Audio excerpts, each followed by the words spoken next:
এই প্রবলেমটা SSC GD 2024-এ এসেছে এবং এই ধরনের প্রবলেম কিন্তু আগামী দিনেও আসবে। কি বলছে দেখো, বলছে যে একটি পরীক্ষায় মোট পরীক্ষার্থীর মধ্যে 93% শিক্ষার্থী পাস করেছে এবং 9275 জন শিক্ষার্থী ফেল করেছে। মোট কতজন শিক্ষার্থী পরীক্ষায় বসেছিল? এই ধরনের প্রবলেম দেখো, আমাদের 93% যদি ফেল করে থাকে, পাস করে থাকে, তাহলে ফেলের সংখ্যাটা বলে দিয়েছে, ফেলের পার্সেন্টেজ বলে দেয়নি। তাহলে 93% পাস করলে অবশ্যই 7% ফেল করেছে, তার মানে 7% সমান সমানই হচ্ছে 9275। তাহলে এখান থেকে আমরা 1% বের করবো, সমান সমান হচ্ছে 9275 বাই হচ্ছে 7। এবার এটার সঙ্গে বোথ সাইড যদি আমি 100 গুণ করে দিই, তাহলে এটা পেয়ে যাবো 100%, আর এদিকে 100 গুণ করে দেবো, তাই তো 100% পেয়ে গেলাম। এটাই হচ্ছে আমাদের টোটাল পরীক্ষার্থী বা শিক্ষার্থী যতজন, এই যে আমাদের 100% মানে হচ্ছে মোট। তাহলে এটাই যদি আমরা ভাগ করছি, তাহলে 7 দেখো 91, ঠিক আছে। তারপরে এটা কত হয়ে যাচ্ছে, এটা হয়ে যাচ্ছে আমাদের 7 দুগুণা 14 আর 5 সাথে 35, তাহলে আমাদের কত হয়ে গেল 1,32,500 জন কিন্তু পরীক্ষার্থী যারা বসেছিল পরীক্ষায়। সেটা হয়েছে অপশান আমাদের ডি। জিডি 2024-এ পড়েছে, দুর্দান্ত অঙ্ক দেখো, জাস্ট আমরা কয়েক সেকেন্ডের মাধ্যমে কিন্তু করে ফেলবো। কি বলছে দেখো, বলছে একটি চেয়ারের মুদ্রিত মূল্য 2000 টাকা এবং 20% ও 1% দুটি পরপর বা ক্রমিক ছাড় দেওয়ার পরে চেয়ারটিকে 1400 টাকায় বিক্রি করা হয়, তাহলে এক্স এর মান কত? এই ধরনের প্রবলেম দেখো না, চুটকিতে করে ফেলবো। কি করব দেখো, আমাদের টোটাল দাম ছিল আমাদের 2000 টাকা, এর উপরে প্রথমে 20%, তার মানে আমি বিক্রি করলাম কততে, 80/100-তে। তার উপরে আবার x% ছাড় দিয়েছে, তার মানে 100 নিচে বসবে, উপরে কত বসবে, উপরে বসবে 100 মাইনাস হচ্ছে x। এটা যখন বিক্রি করলাম সেটা কততে, 1400 টাকাতে। বাস এবার কাটাকুটি করবো, x এর মান বেরিয়ে যাবে। চলো 1 2 3 4, 1 2 3 4, আমাদের কিন্তু সমস্ত কাজ শেষ। এবার দেখো এটার সঙ্গে এটা কাটলাম, এটা ব্যাকেটে দিয়ে দিই, এটা হয়ে গেলো 700। এবার দেখো আমাদের আর কিচ্ছু নেই, এটা ইমপ্লাই করছে যে এটা হলো 800 আর এটা হচ্ছে 8x সমান সমানই হচ্ছে 700। এখান থেকে যখন আমরা ক্যালকুলেশন করব, x সমান চলে আসবে কত, x সমান চলে আসে আমাদের 8x সমান চলে আসে 100, তাহলে x সমান চলে আসে 100 বাই হচ্ছে 8, সেটা সমানই হচ্ছে 12.5, যেটা আমাদের কি অপশান, যেটা হচ্ছে আমাদের সি অপশান। তো এই ধরনের অঙ্ক পেতে অবশ্যই চ্যানেলটাকে সাবস্ক্রাইব করো।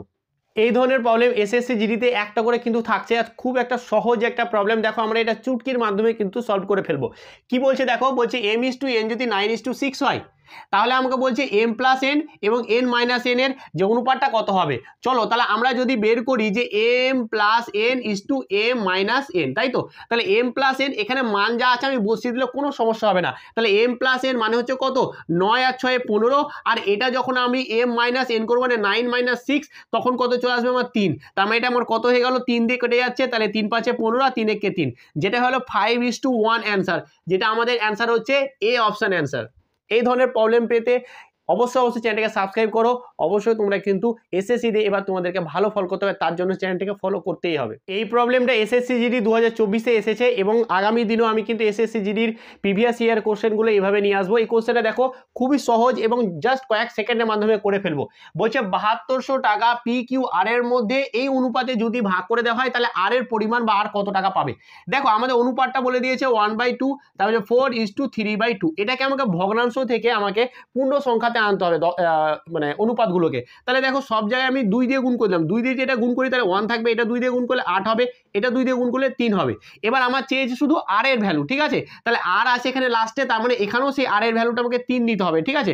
কিন্তু আমাদের কত বলছে, 7200 টাকার মধ্যে, তাহলে 72-এর মধ্যে আমার আর এর পরিমাণ হবে এই 3 এবং এর নিচে বসবে এদের যোগফলটা, এদের যোগফলটা কত, 12। তাহলে দেখো এটা যদি কেটে দিই, তাহলে এটা 6 × 72 মানে 600, তাহলে 600 × 3 মানে হচ্ছে আমাদের 1800 টাকা। এটা হয়েছে আর এর ভ্যালু। এইভাবে আমরা পি কিউ এর ভ্যালু বের করতে পারবো। তোমরা বের করে অবশ্যই কমেন্টে জানাবে এটার অ্যান্সার কি হলো। আমাদের অ্যান্সার বি হয়ে গেল। এই প্রবলেমটা এসএসসি জিডি 2024-এ এসেছে। কতটা সহজ অঙ্ক এসেছে দেখো, আমি দেখা মাত্র 1 সেকেন্ড বা 2 সেকেন্ডে কিন্তু এর সলিউশন করে দেবো। জাস্ট পড়বো অঙ্কটা, অ্যান্সার বলে দেবো কত। দেখো তোমরাও পারবে। বলছে যে কি একটি কাজ এ আর একটি কাজ 90 দিনে সম্পূর্ণ করতে পারে, তাহলে 45 দিনে ওই কাজের মোট কত অংশ সম্পূর্ণ করতে পারবে। তাহলে 90 দিনে যদি একটা কাজ করতে পারে, তাহলে 45 দিন মানে কি, হাফ দিন, তাই তো। 90-এর হাফ 45 দিনে, তাহলে কাজটাও হাফ করবে, সেটা হচ্ছে 50%, তাই তো। 100% টোটাল কাজ, তাহলে হাফ দিনে হাফ কাজ করবে, সেটা হচ্ছে 50%, সেটা হয়ে গেল আমাদের সি অ্যান্সার। এটা হচ্ছে 50%। এতটাই সহজ অঙ্ক ছিল। কিছু কিছু অঙ্ক এসএসসি জিডি এমনও এসেছে যেটা তুমি মুখে মুখে করতে পারবে। বোঝা গেছে? তো এই ধরনের প্রবলেম পেয়ে তো অবশ্যই চ্যানেলটাকে সাবস্ক্রাইব করো। আমি এইভাবে এসএসসিডি সমস্ত অঙ্কগুলোকেই কিন্তু প্রিভিয়াস ইয়ার আস্তে আস্তে করাবো। তো চলো আজকে এখানেই, ভালো থেকো, ভালোভাবে পড়াশোনা করো।